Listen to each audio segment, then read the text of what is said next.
Hello दोस्तों, आप सबका बहुत बहुत स्वागत है बीके टेक्निकल क्लासेस में। दोस्तों, अपन इलेक्ट्रिशियन थ्योरी का है कंप्लीट कोर्स करने जा रहे हैं और जितने भी क्लास हो रही है सारी प्लेलिस्ट में डालती जा रही है और मैं उम्मीद करता हूँ आप अच्छे से पढ़ाई कर रहे होंगे। ठीक है, और जो भी नए स्टूडेंट हैं चैनल पर, वो चैनल को सब्सक्राइब करना है और जो बेल आइकन नहीं बजाया तो बेल आइकन को साथ में बजाना है ताकि जितने भी क्लास हैं सारी आपको मिलती रहे लगातार। ठीक है, तो आज अपन अपने इलेक्ट्रिशियन थ्योरी में नया चैप्टर स्टार्ट कर रहे हैं। वो कौन सा है? Theory, AC theory. कौन सा? AC theory. और आज अपन इसके बारे में स्टार्टिंग देखते हैं। ठीक है, तो अपना है आज एसी थ्योरी। ठीक है, तो एसी थ्योरी में अपन पढ़ेंगे, तो करते हैं स्टार्ट। जल्दी जल्दी दोस्तों के साथ शेयर कर दीजिए ताकि और भी स्टूडेंट इसमें जुड़ सकें। तो एसी थ्योरी में अपन देखेंगे आज किस प्रकार से एसी क्या उत्पन्न हुई, यानी कि किस प्रकार से साइनसॉइडल होता है, जो क्या है किस प्रकार से बना। तो अपन क्या है इस प्रकार देखते हैं। अगर माना कि कोई दो स्थायी ये ध्रुव है, ये क्या है एन और ये क्या है एस। अगर इनके मध्य अगर कोई चालक को हम क्या करते हैं, घूर्णमान करते हैं। अगर दो चुंबकीय ध्रुवों के मध्य अगर हम कोई चालक को क्या करते हैं, घूर्णमान करते हैं यानी घुमाते हैं, तो वो क्या करता है, चुंबकीय बल रेखाओं का क्या करता है, छेदन करता है। छेदन का मतलब उसको काटता है। और चुंबकीय बल रेखाओं का छेदन करने के बाद में तो इस चालक के अंदर क्या हो जाता है, ईएमएफ उत्पन्न हो जाता है। क्या हो जाता है? ईएमएफ, इलेक्ट्रोमोटिव फोर्स क्या होता है, जनरेट हो जाता है और उसे हम आउटपुट में प्राप्त कर लेते हैं। अब आउटपुट में यहाँ पर क्या स्लिप रिंग हो सकती है, कम्यूटेटर हो सकता है। अगर आपको डीसी चाहिए तो कम्यूटेटर लगाना है, एसी चाहिए तो आपको स्लिप रिंग लगानी है। ठीक है, अब जो ये उत्पन्न हो गया, ये कौन सा नियम है? ये है फैराडे के विद्युत चुंबकीय प्रेरण का नियम। जो फैराडे के विद्युत चुंबकीय प्रेरण का नियम है वो क्या बोलता है, जब किसी चालक को चुंबकीय ध्रुवों के मध्य इस प्रकार घुमाया जाए, वो चुंबकीय बल रेखाओं क्या करता है, छेदन करता है। क्या करता है? छेदन करता है। छेदन करने से इसमें क्या उत्पन्न हो जाता है, ईएमएफ उत्पन्न होता है। अब वो ईएमएफ किस प्रकार का होता है, यानी कि कितने डिग्री एसी है, डीसी मतलब उत्पन्न हो रहा है, वो क्या हो रहा है, वो उत्पन्न होता है, वो यहाँ पर एसी होता है। वो अपन देखते हैं किस प्रकार से होता है। ठीक है,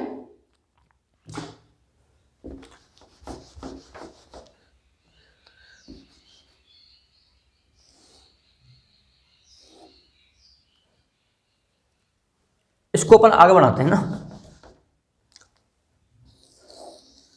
ये माना कि कोई मोटर है, घड़ी के हिसाब से देखते हैं अपन, घड़ी के हिसाब से। ये क्या है, माना कि कोई मोटर है और ये यहाँ पर बन रहा है 0 डिग्री का कोण। कितने डिग्री का कोण बन रहा है? 0 डिग्री का। यहाँ पर 360 डिग्री का, यहाँ पर 90 डिग्री का कोण बनता है और यहाँ पर 270 डिग्री का। ठीक है, एक मिनट, ये 180 डिग्री हो जाएगा और ये 360 डिग्री हो गया। 0 डिग्री और 360 डिग्री। ठीक है, यहां पर माना कितना हो गया, 30 डिग्री, यहां पर 60 डिग्री, यहां पर 120 डिग्री और यहां पर 150 डिग्री। इस प्रकार से क्या है, चक्र चलता है। ठीक है, अब इस प्रकार से हम यहां पर लें इसको, तो क्या है, 0 डिग्री कोण बनता है। यहां से कोई चीज स्टार्ट होगी तो वो क्या कोण बनाती हुई चल रही है, कोण बनाती हुई। ये क्या कोण बन रहा है, क्या कोण बन रहा है, ये बन रहा है कोण। अब हम इसको इस साइकिल पर देखें, किस साइकिल पर, ये एक साइकिल बन गई, देखो बन गई ना। अगर हम इसको इस साइकिल पर देखते हैं तो हमें पता लगता है कि किस प्रकार का कोण बन रहा है। अब देखो, ये यहां पर इस पॉइंट से 0 डिग्री के पॉइंट से इस प्रकार बढ़ा, 30 डिग्री कोण बन। यहां पर अगर माना कि मोटर इतनी घूमी हमारी तो कितने डिग्री कोण बन रहा है, 30 डिग्री का। और यहां पर पहुंची 60 डिग्री पे, तो ये देखो 60 डिग्री पहुंची। उसके बाद में 90 डिग्री, ये क्या है, अधिकतम मान, अधिकतम मैक्सिमम, क्या मैक्सिमम मान मिलता है यहां पर। उसके बाद में ये यहां पर आती है 120 डिग्री पर और फिर 150 डिग्री। तो ये इस प्रकार से आती है, आ गई। और कितने में आ गई, 180 डिग्री पे आ गई ना, 180 डिग्री पे। उसके बाद में इसमें देखो इस प्रकार से 210 है, 240 है, ठीक है, 300 है, 330 है, इस प्रकार के कोण बनते हैं। अब ये यहां पर आ जाती माना कि यहां पर आ गए, देखो इस प्रकार से देखते हैं अपन, आप अच्छे से समझ जाएंगे कि इसमें उत्पन्न क्या हो रहा है। कि बोलते हैं ना कि एसी उत्पन्न हो रहा है, और देखते हैं हम एसी उत्पन्न होता है क्या उत्पन्न हो रहा है। तो इस प्रकार से हम इसको देखते हैं, तो ये इस प्रकार से कोण बनाती है, ठीक है। आपको दिख कम रहा होगा, लेकिन वो इस प्रकार से क्या बन रही है, कोण बन रहा है। देखो बढ़ गया ना। अब इससे ये सिद्ध होता है कि ये क्या है, उत्पन्न हो रहा है, जो एसी उत्पन्न हो रहा है। क्या उत्पन्न हो रहा है, एसी। यहां पर इसका अधिकतम मान मिलेगा और यहां पर भी अधिकतम मान मिलेगा, मैक्सिमम मान मिल गया। तो इसके अंदर जो घूम रहा है क्या चालक, उसमें क्या उत्पन्न हो रहा है, एसी। क्या हो रहा है, एसी। देखो साइकिल बन गई ना। अब ये क्या है, एसी किसे कहते हैं, जिसके मान व दिशा समय के साथ क्या हो रहे हैं, परिवर्तित हो रहे हैं। समय के साथ क्या हो रहे हैं, परिवर्तित। देखो मान है, ये इसका मान है मैक्सिमम, यहां पर इसका कम इतना मान मिलेगा, यहां पर 30 मान मिलेगा, यहां पर 60 है, यहां पर 90 डिग्री, यानी कि मैक्सिमम मान यहां पर मिलेगा। उसके बाद में मान इसका घटता चल जाएगा और इस प्रकार बढ़ता चल जाएगा, यानी कि मान व दिशा समय के साथ क्या हो रही है, परिवर्तित हो रही है ना। देखो एक मिनट, ठीक है, जिसके मान व दिशा क्या हो रहे हैं, समय के साथ परिवर्तन हो रहे हैं, ठीक है। ये क्या है, एसी। तो इससे ये पता लगा कि हमें किसी चालक में अंदर घुमाया तो क्या उत्पन्न हुआ, एसी उत्पन्न हुआ। अगर आप उत्पन्न तो एसी होगा, या डीसी जनरेटर हो या एसी जनरेटर हो, उत्पन्न तो एसी होगा। अगर आपको डीसी चाहिए तो आपको कम्यूटेटर लगाना पड़ेगा, आपको एसी चाहिए तो स्लिपिंग लगानी पड़ेगी, ठीक है। हुआ उत्पन्न एसी। अब ये देख क्या है, ये कोण के साथ चल रही, हर कोण के साथ। अब हर कोण के साथ इसका मान भी क्या हो रहा है, परिवर्तित हो रहा है। हर कोण के साथ इसमें मान देखो परिवर्तित हो रहा है इसका। यहां पर अलग मान मिलेगा, यहां पर अलग मान मिलेगा, हर कोण पर इसका अलग अलग मान मिल रहा है। अब हर कोण पर अलग अलग मान मिल रहा है, तो इसको क्या बोलते हैं, कोणीय आवृत्ति।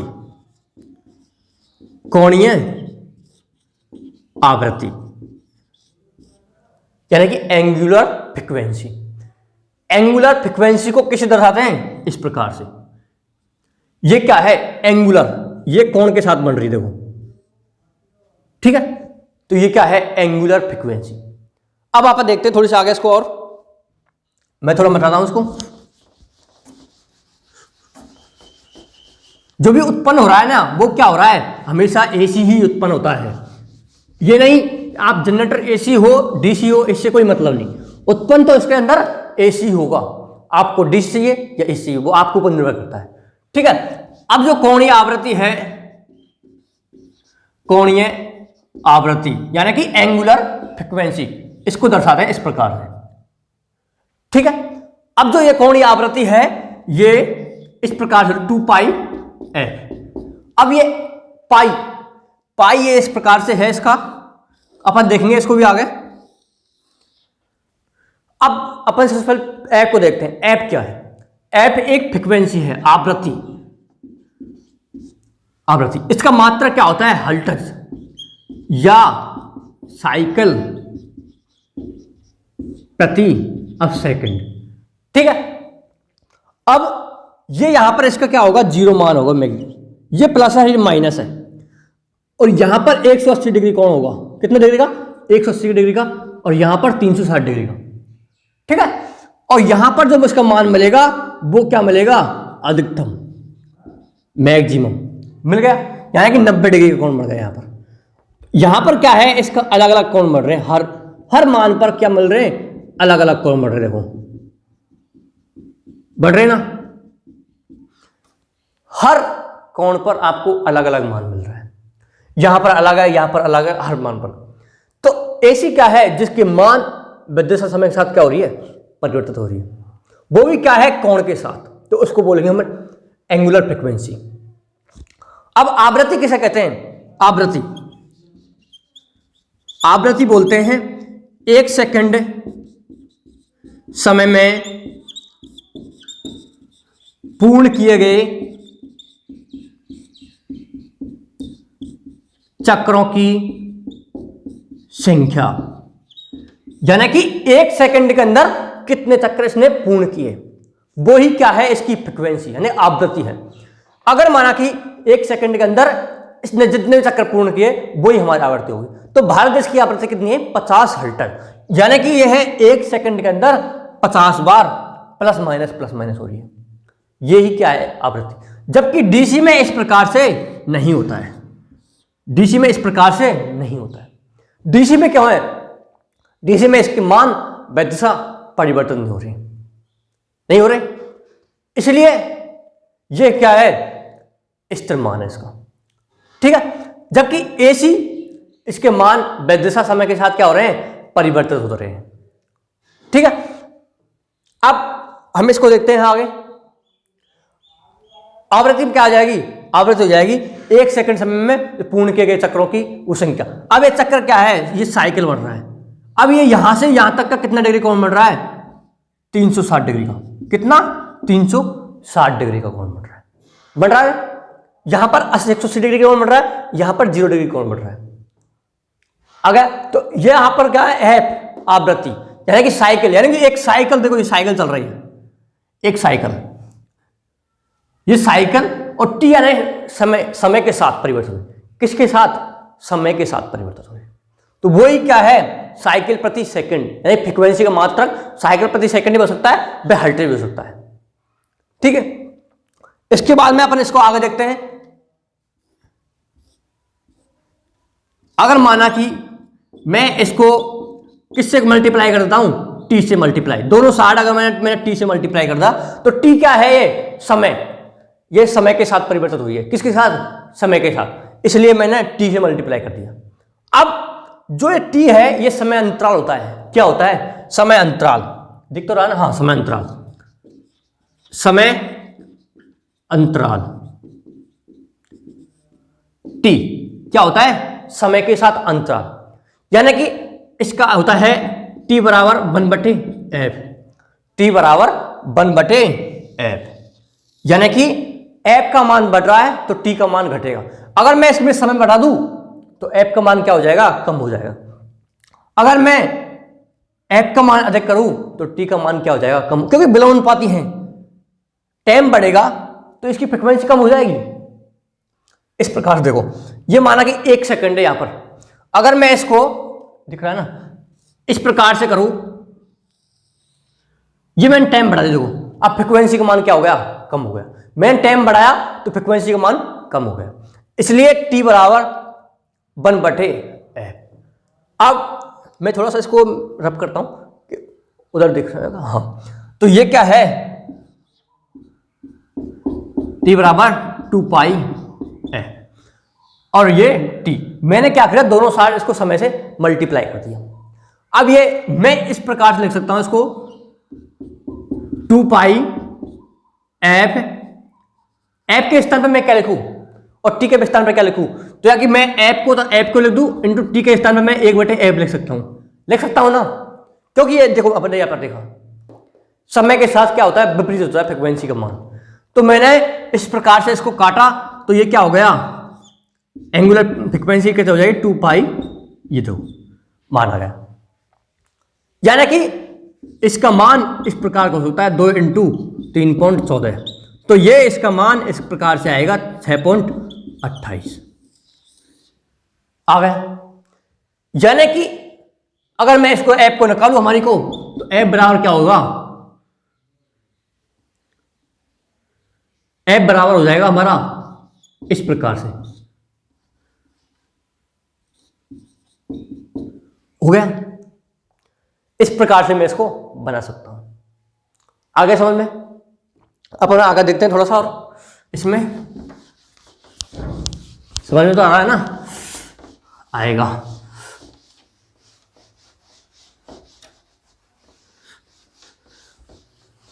अब जो फ्रीक्वेंसी है वो क्या है, 1 सेकंड समय में पूर्ण किए गए चक्रों की संख्या को हम क्या बोलते हैं, फ्रीक्वेंसी बोलते हैं। अब ये फ्रीक्वेंसी हम 2πf दोनों साइड हमने क्या किया, t से मल्टीप्लाई किया। ये t क्या है, ये समय अंतराल है, यानी कि टाइम पीरियड, कितने समय में ये रूपांतरण में परिवर्तित हुई, वही क्या है, इसका टाइम है। और फ्रीक्वेंसी हमेशा समय के क्या होती है, विलोमानुपाती होती है, यानी कि उल्टा होती है। अगर आपने टाइम का मान बढ़ा दिया तो फ्रीक्वेंसी का मान क्या हो जाएगा, कम हो जाएगा। इसके अपन जो भी सवाल है ना वो भी करेंगे आगे। देखते हैं टाइम के साथ ये क्या घटती है और बढ़ती है। ठीक है, उससे पहले अपन तो अपन ने अभी सॉल्व किया ये, तो ये किस प्रकार से आ गया, ये आ गया 2 पाई। अब इसको हम साइनसोइडल इस पे देखते हैं, साइनसोइडल पे, तो यहां पर क्या होगा 2 पाई हो गया, यहां पर क्या हो गया पाई, तो यहां पर क्या हो जाएगा पाई बटे 2 और यहां पर क्या हो जाएगा 3 पाई बटे 2 हो गया। ये क्या है 2 पाई का मान आ गया। इसके बाद में अपन देखते हैं इसको, पाई का मान कितना होता है 180 डिग्री। ये देखो पाई का मान यहां पर कितना है 180 डिग्री, यहां पर है 360 डिग्री, तो 2 पाई बराबर 360 डिग्री। ठीक है, इसके बाद में जो ये कोणीय फ्रीक्वेंसी है, अब हम देखते हैं कि कोणीय आवृत्ति का मान सप्लाई आवृत्ति किस प्रकार से होता है। तो कोणीय आवृत्ति का मान है, कोणीय आवृत्ति का मान साधारण आवृत्ति है अपनी, उसके 6.28 क्या होते हैं गुणा होती है। अब जैसे साधारण आवृत्ति भारत की कितनी है 50 हर्ट्ज इंटू 6.28 करेंगे तो ये कितना हो जाएगा 314 रेडियन प्रति सेकंड। ये क्या है कोणीय आवृत्ति, क्या है कोणीय आवृत्ति। ठीक है, ये कोणीय आवृत्ति है और सप्लाई आवृत्ति कितनी होती है 6.28। 6.28 क्या, इसको हम 2 पाई बोल सकते हैं, 2 पाई। ठीक है, इससे ये क्या होती है इतने गुणा होती है। ठीक है, अब अपन देखते हैं एफ बराबर 1/t। ये टी क्या है समय अंतराल, समय अंतराल। एफ क्या है आवृत्ति, ये समय अंतराल का मात्रा क्या होता है सेकंड, यानी कितने सेकंड में अपने क्या है आवृत्ति परिवर्तित हो रही है समय के साथ में। अब देखते हैं कि भारत देश की आवृत्ति कितनी है 50 हर्ट्ज। कितनी 50 हर्ट्ज। एसी की आवृत्ति होती है 50 हर्ट्ज होती है, जबकि डीसी की आवृत्ति 0 हर्ट्ज होती है। कितनी 0 हर्ट्ज। अब हम देखते हैं इसको, हम निकालते हैं टी, तो 1/50। एफ का मान क्या लिख दिया मैंने, इसको मैं चेंज कर सकता हूं। देखो टी बराबर 1/f। अभी मैं एफ का मान इस प्रकार से लगा 50 रख दिया। अब मैं इसको इस प्रकार से हल करता हूं तो क्या आएगा हमारा, पॉइंट लगाया 0 बढ़ाई और 0 बढ़ाई इस प्रकार से, तो ये क्या हो जाएगा 0.2, यानी कि पॉइंट के बाद में 0 और 2, ये क्या आ गया सेकंड। क्या सेकंड, यानी कि इतने सेकंड में क्या हो रही है परिवर्तित हो रही है। ठीक है, अब हम माना कि कोई आवृत्ति है हमारे पास, अगर 100 हर्ट्ज है, अगर हम 100 हर्ट्ज करते हैं इसको तो क्या होगा एफ टी बराबर 1/f, तो टी बराबर क्या हो जाएगा 1/100, तो क्या हो जाएगा 1 सेकंड। यानी कि देखो आवृत्ति का मान हमने बढ़ाया तो हमारा टाइम का क्या हो गया कम हो गया, आवृत्ति का मान घटाया तो टाइम बढ़ गया। देखो इसलिए ये क्या है विलोमानुपाती है। हमने आवृत्ति का मान घटाया तो समय का मान क्या हो गया बढ़ गया, जबकि आवृत्ति का मान बढ़ाया तो समय के साथ क्या हो गया घट गया। अगर हम आवृत्ति का मान अगर 10 कर दें, एफ बराबर क्या है 10, तो टी बराबर क्या होगा इस प्रकार से हो जाएगा। हो गया, देखो टाइम बढ़ गया, कितना टाइम बढ़ गया। देखो ये टाइम अधिक है, ये टाइम बहुत कम है। आवृत्ति का मान अधिक किया हमने तो टाइम का मान क्या हो गया बढ़ गया। ठीक है, इसलिए जो भारत देश की आवृत्ति कितनी है 50 हर्ट्ज फिक्स कर दी गई है। ठीक है, अब ये 50 हर्ट्ज इस प्रकार से आ गए। अब इसी प्रकार से कितने भी क्वेश्चन हो हम उसको क्या कर सकते हैं सॉल्व कर सकते हैं। यानी कि ये क्वेश्चन आता है कि 50 हर्ट्ज आवृत्ति को कितने समय लगेगा, तो 0.02 सेकंड, यानी कि पौन के बाद में 0.2 सेकंड में कितनी हर्ट्ज 50 हर्ट्ज, ये क्या है समय आ गया। इसके बाद में अपन और क्या देखते हैं, इससे किसी प्रकार से कोई भी सवाल है उसको क्या हम बना सकते हैं, बना सकते हैं। ठीक है, इससे जो भी सवाल आप बना सकते हैं खूब आराम से। आप हर्ट्ज को चेंज कर लो, फ्रीक्वेंसी निकाल लो। ठीक है, और आप टी का मान दे करके एफ का मान निकाल लो, एफ का मान दे करके टी का मान निकाल लो। ठीक है, और आज अपन क्लास को यहीं पर खत्म करते हैं। और जो भी अपन ने कैसे कैसे एसी उत्पन्न हुई, फ्रिक्वेंसी मान किस प्रकार से चेंज हो रहा है। उसके बाद में अपन ने देखा कि कितने डिग्री का कोणीय आवृत्ति क्या है। उसके बाद में अपन ने एफ का मान चेंज करके देखा, टी का मान और एफ का मान में क्या है, ठीक है। और जो नेक्स्ट क्लास होगी उसमें अपन आगे 12 चैप्टर में जो टॉपिक है वो देखेंगे, ठीक है। और ये क्लास आपको अच्छी लगी है तो क्लास को अधिक से अधिक लाइक भी करना है और दोस्तों के तक शेयर भी करना है, ठीक है। और आप चैनल पर नए हैं तो चैनल को सब्सक्राइब भी करना ना भूलें। Okay, bye.